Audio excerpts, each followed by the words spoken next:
بسم الله الرحمن الرحیم. باب اول در بیان سیاق مشتمل بر دو فصل اول در گردانهای افعال فعل ماضی معروف ثلاثی مجرد بر سی وزن آیت فعلا چون ضربا و فعلا چون سمعا و فعولا چون کروما. علامه صاحب تردیزی پوری د کتاب اولنې جز چې مقدمه و هغه ذکر کړ.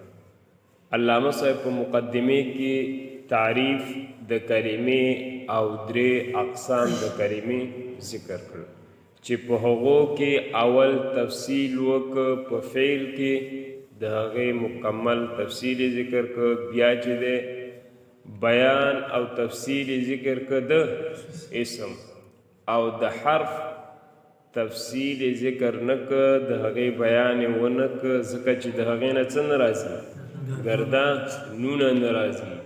او صراف حضرات د هغه څیز نه بحث کوي چې د هغې نه څه راځي، گردانونه. نو اوس به علامه صاحب د کتاب دویم جز هغه درته ذکر کړي چې اولنی باب د څلورو بابونو نه دی. نو علامه صاحب فرمای باب اول در بیان سیاق مشتمل بر دو فصل. اولنی باب په بیان د صیغو کې دی او دا اولنی باب بیا په څو فصلونو مشتمل دی، په دو فصلونو باندې. اولنی فصل کې به گردانونه د افعالو درته ذکر کی، د چا به ذکر کی؟ گردانونه د افعالو. او په دویم فصل کې به گردانونه د اسماء مشتقو. صحیح دی. اولنی فصل کې گردانونه د افعالو، دویم فصل کې گردانونه د اسماء مشتقو به درته ذکر کی. صحیح شو. باب اول در بیان سیاق، اولنی باب په بیان د صیغو کې دی، مشتمل بر دو فصل، مشتمل په دو فصلونو باندې دی. فصل اول در گردان های افعال، اولنی فصل په گردانونو د افعالو کې دی. فعل ماضی معروف ثلاثی مجرد بر سی وزن آید.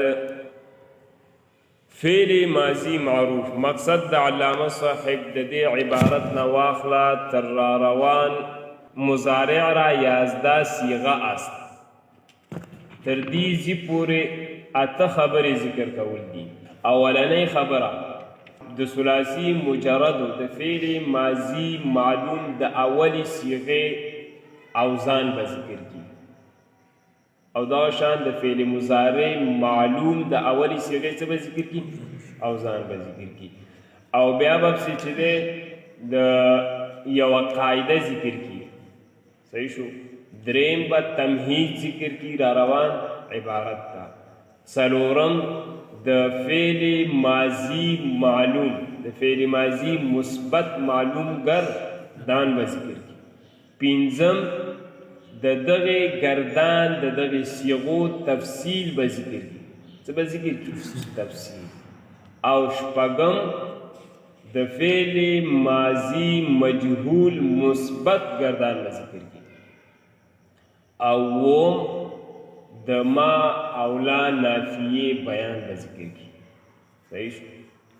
اتم د فعل ماضی معلوم او مجهول منفی گردان ذکر کی. تو خبرې شوې. هفت اولنۍ خبره څه وه؟ د ثلاثي مجردو د فعل ماضي معلوم د اولی صیغې اوزان به درته څه کی؟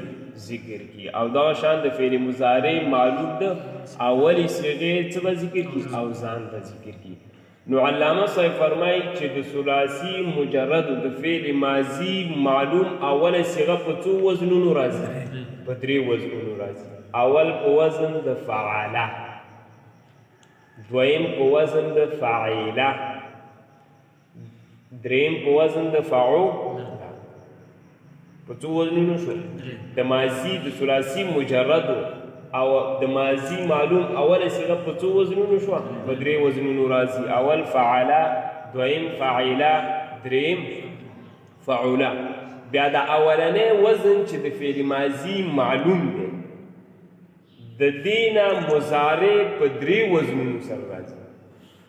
د اولنی وزن نه مضارع په څو وزنونو سره راځي؟ درې.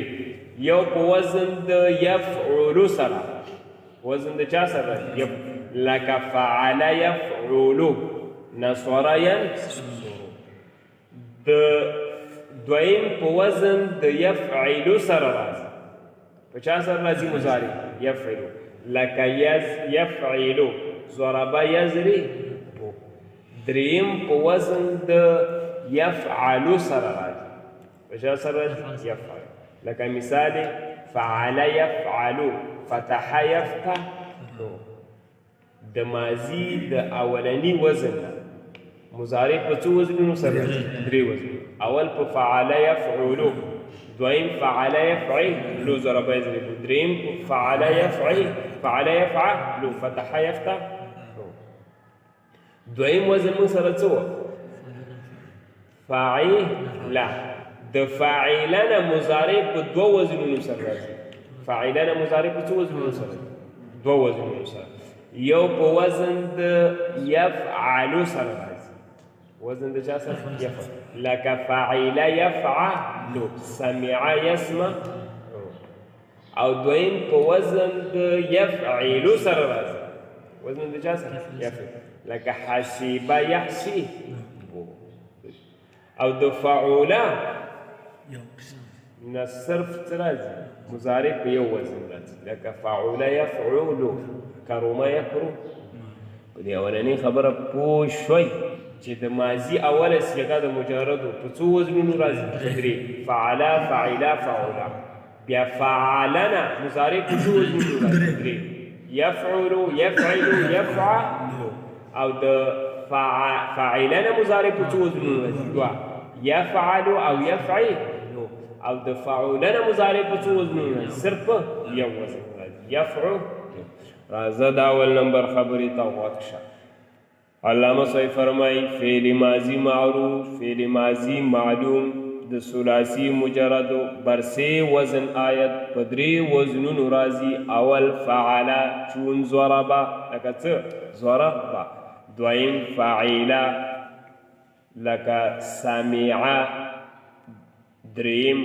وفعوله چون کرمه لکه کرمه او مضارع معروف فعله او مضارع معلوم د فعل وزن چې ماضي معلوم اوله صيغه ده گاهی یفعل آید کله په وزن د چا راځي د فعلنه مضارع په څو وزنونو راځي درې اولنۍ څه گاهی یفعل آید کله د فعلنه مضارع په وزن د یفعل راځي چون نصر ینصر لکه نصر ینصر دا یو وزن وگاهی یفعل چون ضرب یضرب او کله کله د فعلنه مضارع معلوم په وزن د یفعل راځي لکه ضرب یضرب وگاهی یفعل او کله د فعلنه مضارع معلوم په وزن د یفعل راځي چون فتح یفتح لکه فتح یفتح او دویم وزن څو فاعله د غینو مضارع معلوم په څو وزنونو راځي دوه اولنۍ وزن ګوره او مضارع فاعله یفعل آید او مضارع د فاعلنه په وزن د چا راځي یفعل آید په وزن د یفعل راځي چون سمع یسمع لکه سمع یسمع وگاهی دویم وزن وگاهی یفعل او کله د فاعلنه مضارع معلوم په وزن د یفعل راځي چون حسب یحسب لکه حسب یحسب و مضارع فعوله دریم وزن په ماضي کې موږ سره فعوله و د دینه صرف مضارع په څو وزنونو راځي یو وزن سره راځي و مضارع فعوله او مضارع د فعوله یفعل آید په وزن د چا راځي یفعل و بس چون کرما یکرمو لکه کرما یکرمو و ماضی مجهول از هر سه وزن بر وزن فعیله آید دویم نمبر خبره څه وه قاعده اوس علامه صاحب په دې عبارت سره قاعده درته ذکر کوي چې دغه درې واړو وزنونو د ماضي معلوم نه ماضي مجهول په وزن د چا راځي فعیله سره راځي او د دغه درې واړو وزنونو د مضارع معلوم نه مضارع مجهول مطلقاً په وزن د چا سره راځي یفعل سره راځي په قاعده ورسېږي چې د ماضي د دغه درې واړو وزنونه فعاله دی که فاعله دی او که فعوله دی ماضي مجهول په چا سره راځي فعیله سره او د مضارع معلوم چې دا درې وزنونه دي یفعلو یفعلو یفعلو د دغه درې واړو وزنونو نه مضارع مجهول مطلقاً په وزن د چا راځي یفعل. نو دویم نمبر خبر علامه صاحب ذکر کوي چې و ماضی مجهول او ماضی مجهول از هر سه وزن بر وزن فعیله آید د دغه درې واړو وزنونو نه په وزن د فعیله راځي. و مضارع مجهول او مضارع مجهول د دغه درې واړو وزنونو د مضارع معلوم نه مطلقاً بر وزن یفعلو مطلقاً په وزن د یفعلو راځي. بس ثلاثي مجرد را 6 باب حاصل شده. دریم نمبر خبره څه وه تمهید. نو علامه صاحب اوس په دې عبارت سره را روان عبارت ته تمهید ږدي تمهید ذکر کوي. علامه صاحب فرمایي چې تر دې ځي پورې ټول څو بابونه ذکر شول 6 بابونه ذکر شو. نو اوس د دې نه وروسته به موږ اول بیان د افعال مشتق صیغو د افعال مشتقو بیا بس بیان د صیغو د اسماء مشتقو صحیح شو. د هغې نه وروسته به بیا موږ بابونه تفصیل د چا ذکر کړو د بابونو په دې ورسېدي په تمهید باندې. علامه صاحب څه فرمایي چې تر دې ځي پورې څو بابونه ټول ذکر شو د ثلاثي مجرد 6 بابونه ذکر شول. نو اوس به موږ صیغې د افعال مشتقو ذکر کړو بیا به صیغې د چا ذکر کړو افعال اسماء مشتقو. د دې نه وروسته به بیا تفصیل د چا ذکر کړو د ابوابو او ګردانونو صحیح شو. ګوره ورته بس ثلاثي مجرد را 6 باب حاصل شو. دا بس ثلاثي مجرد لپاره 6 بابونه حاصل شول. اولا بیان صیغ اولا بیان د صیغو د افعالو و مشتقاتو کرده می شود او د مشتقاتو کولی شي. اول به بیان د چا وکړو د صیغو د افعالو او صیغو د اسماء مشتقاتو. بعد ازین پس د دې نه به تفصیل ابواب نموده خواهد شد تفصیل د بابونو ظاهر کړی شي یعنی بیان به کړی شي. څه به کړی شي؟ اول به بیان د صیغو د افعالو بیا بیان د صیغو د چا وکړو اسماء مشتقاتو. د دې نه وروسته به بیان د چا کوو تفصیل د بابونو. ماضی را 13 صیغه آیا ده. څلورم نمبر خبره څه وه د فعل ماضی معلوم گردان فعل ماضی مثبت معلوم فعل ماضی معلوم مثبت گردان. نو علامه صاحب فرمایي چې گردان متن کې ذکر دی ماضی را 13 صیغه آیا ده. د ماضی 11 صیغې راځي. ماضی د پاره ټولې څو صیغې راځي 11 صحیح شو.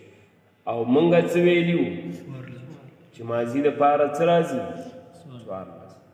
جمهور صراف څه وایي چې ماضی د پاره 14 صیغې راځي او علامه صاحب څه وایي چې ماضی د پاره څو صیغې راځي 13. اعتراض نه راځي په علامه صاحب اعتراض راځي چې اعتراض دا دی چې جمهور صراف د ماضی د پاره ټولې 14 صیغې ذکر کوي.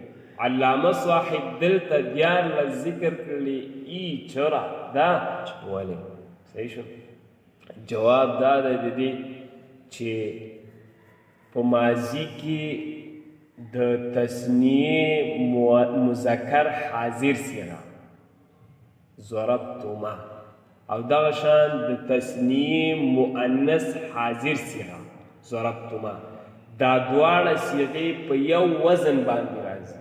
دواړه صیغې په څه راځي یو وزن باندې راځي. نو جمهور صراف دغه دواړه صیغې ځان له ذکر کوي او علامه صاحب دا یو صیغه قائم مقام د چا وګرځولی دې دواړو صیغو وګرځولی یو صیغه قائم مقام د چا وګرځولی دواړو. او جمهور صراف څه کوي دا دواړه صیغې ځان له ذکر کوي او علامه صاحب چې څه وکړه یوه صیغه حذف کړله دا یوه قائم مقام د دې دواړو وګرځوله صحیح شو. یا دلته داسې وایه علامه صاحب د ماضي دپاره یو 14 صیغې ذکر کوي بغیر د تکرار نه بغیر د چا بغیر د تکرار د قید سره اعتراض نه راځي. صیغه پکې څه ده؟ مکرر ده که نه یو شان د هغه پکې مکرره صیغه نه ذکر کوي. صحیح ماضي راسېږده صیغه آیت ماضي دپاره بغیر د تکرار نه 14 صیغې راځي. صحیح شو؟ په دې قید سره اعتراض نه راځي. اثبات فعل ماضي معروف گردان فعل فعلا فعلو فعلت فعلتا فعلنا فعلتا فعلتما فعلتم فعلتی فعلتن فعلتو فعلنا فعلتما یو ذکر کړل. صحیح دی. بحرکات ثلاثه عین په درې واړو حرکتونو د عین کلمې یعنی په عین کلمې باندې درې واړه حرکتونه ووایه. ماضي هغه م ووایه دا فتحم پې ووایه کسرم پې ووایه او څه م ووایه ضمم وایه. مخکې درته ویلې چې د ماضي اوله صیغه په څو وزنونو راځي؟ درې واړه خو اوس ووایه که نه وایي؟ اوس مې وایي درته ښودلي دي که نه. صحیح شو. سی صیغه اوله برای مذکر غایب است. 5 نمبر خبره څه وه؟ تفصیل د صیغو. اوس علامه صاحب په دې عبارت سره چې سی صیغه اوله برای مذکر غایب است تفصیل د صیغو ذکر کوي.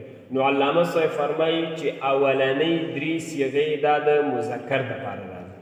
اولنۍ درې صیغې چا دپاره راځي؟ مذکر. په دې اولنۍ صیغو کې اوله صیغه د واحد مذکر غایب دپاره راځي، دویمه صیغه د تثنیې مذکر غایب دپاره او دریمه صیغه د جمع مذکر غایب دپاره راځي. صحیح شو. او بیا پسې درې صیغې د مؤنث غایب دپاره راځي. چا دپاره راځي؟ مؤنث. اوله صیغه همدغه شان، اوله صیغه د واحد مؤنث غایب، دویمه صیغه د تثنیې مؤنث غایب او دریمه صیغه د جمع مؤنث غایب. بیا پسې درې صیغې د مذکر حاضر دپاره راځي. اوله د واحد مذکر حاضر، دویمه د تثنیې مذکر حاضر او دریمه د جمع مذکر حاضر. بیا پسې دوه صیغې، څو صیغې؟ دوه صیغې د هغه دپاره مؤنث حاضر دپاره راځي. اوله صیغه د واحد مؤنث حاضر، دویمه صیغه د جمع مؤنث حاضر دپاره راځي. صحیح شو. بیا پسې چې دی دوه صیغې د متکلم دي. اوله صیغه د واحد متکلم، صحیح شو، د واحد متکلم معنا، او دویمه صیغه د جمع متکلم یا د تثنیې متکلم یا جمع متکلم معن غیر د دې دپاره راځي. صحیح دی. نو دا دریم 5 نمبر خبره علامه صاحب ذکر کوي چې سی صیغه اوله اولنۍ درې صیغې برای مذکر غایب است. د چا دپاره دي؟ د مذکر غایب دپاره.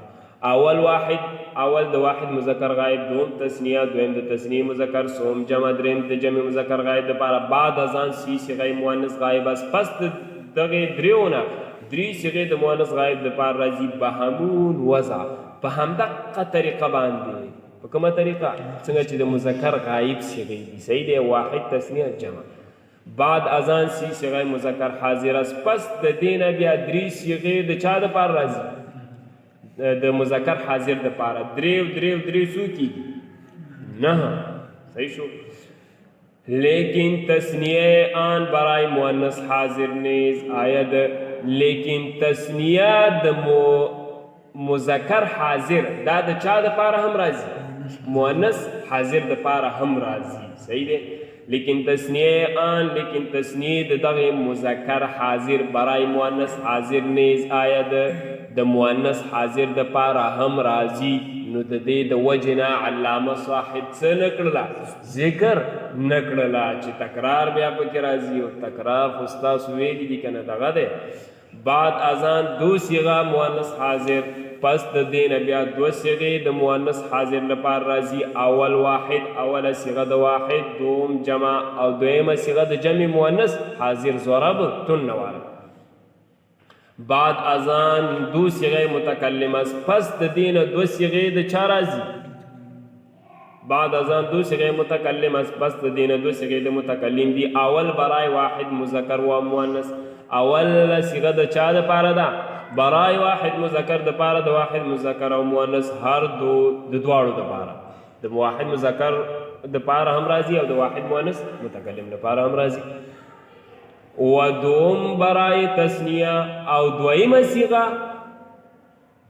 چې فعلنا ده دا برای تثنیه، دا د تثنیه مذکر و مؤنث او د تثنیه مؤنث و جمع او د جمع مذکر او د جمع مؤنث لپاره راځي. و دوم برای تثنیه او دویمه صيغه د پاره تثنیه مذکر و مؤنث او د مؤنث و جمع مذکر او د پاره د جمع مذکر و مؤنث او د جمع مذکر او مؤنث لپاره راځي. شپږم نمبر خبره څه د فعل ماضی مجهول گردان نو هغه په متن کې ذکر دی. دا خبره علامه صاحب په دې عبارت سره ذکر کوي چې اثبات فعل ماضی مجهول فعل فعلا فعل فعلت فعلتا فعلنا فعلتا فعلتما فعلتم فعلت فعلتما فعلتن. شپږم نمبر اوم نمبر خبره څه بیان د ما اولا نو بیان د ما اولا علامه صاحب په دې عبارت سره کوي چې ما ولا بر ماضی برای نفی می آید چې ما اولا دا په ماضی باندې داخليږي د پاره د څه شي نفی. خود ما اولا په منځ کې فرق دو فرقونه دي. یو دا دی چې ما په ماضی باندې اکثر داخليږي اولا په ماضی په مضارع باندې اکثر داخليږي او په ماضی باندې کم داخليږي. صحیح دی.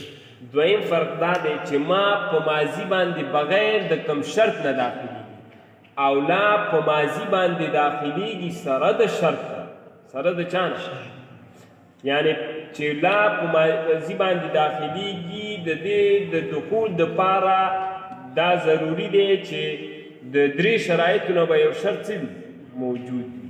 لا په ماضی باندې داخليږي سره د څو شرایط درې شرایط د درې شرایطونو به یو شرط پکې څه موجود وي.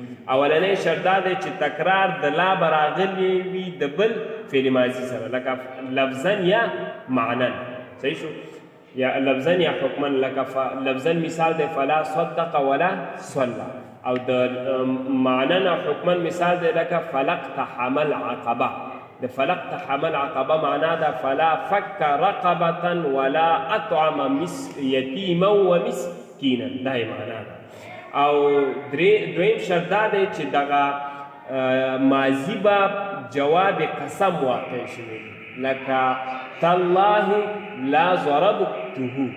دریم دا چې دغه ماضی به په محل د دعا کې واقع وي لکه لا بارک الله. نو دا علامه صاحب درته ذکر کوي چې ما ولا بر ماضی برای نفی می آید ما اولا په ماضی باندې د پاره د نفی راځي مگر شرط دخول لا دغه اوس فرق ذکر کوي. صحیح دی. شرط د لا د دخول د پاره مگر شرط دخول لا بر ماضی اینس لیکن شرط د دخول د لا د پاره په ماضی باندې دا دی چې به تکرار نه می آید چې بغیر د چا نه راځي تکرار نه یا به تکرار لفظا یا به څه معنا او حکم. مثال میں درته ویلی چون فلا صدق ولا صلى لکه فلا صدق ولا صلى. لیکن علامه صاحب دلته دا اولنی شرط ذکر کړ د دې لپاره چې دا مشهور دی هغه دوه غیر مشهور نفی. اتم نمبر خبره څه د فعل ماضی معلوم او مجهول منفی گردانونه. نو دا درته علامه صاحب ذکر کوي چې نفی فعل ماضی معروف ما فعل ما فعل ما فعل ما فعل ما فعلوا ما فعلت ما فعلتا تر اخره پورې ایزن او لا فعل لا فعلات تا آخر تر آخره پورے گردانوں کا آسان دے صرف لا پہ داخل کا ماضی باندھی. نفی فعل ماضی مجهول ما فعلا تا آخر لا فعلا تا آخر گردانوں آسان دي کنه صرف ما پہ داخل کا ولا پہ داخل کا مقا ماضی مجهول ہے. صحیح ہے. نن ټولې څو خبرې دي اته. اول نمبر خبره څه اول نمبر خبره چې د ثلاثي مجرد فعل ماضی معلوم اوله صيغه په درې وزنونو راځي د قشان مصارع هم. او دویم نمبر خبره څه قاعده. دریم نمبر خبره څه تمهید او څلورم نمبر خبره گردان د فعل ماضی معلوم مثبت. پنځم نمبر خبره د صيغو تفصیل. اوم نمبر خبره شپږم نمبر خبره د فعل ماضی مجهول گردان. او اوم نمبر خبره بیان د ما اولا نافیه. او اتم نمبر خبره د فعل ماضی مثبت او منفی د فعل ماضی معلوم او مجهول منفی گردان. صحیح شو ده ذکر بس ده. فلک تحمل عقبه د دې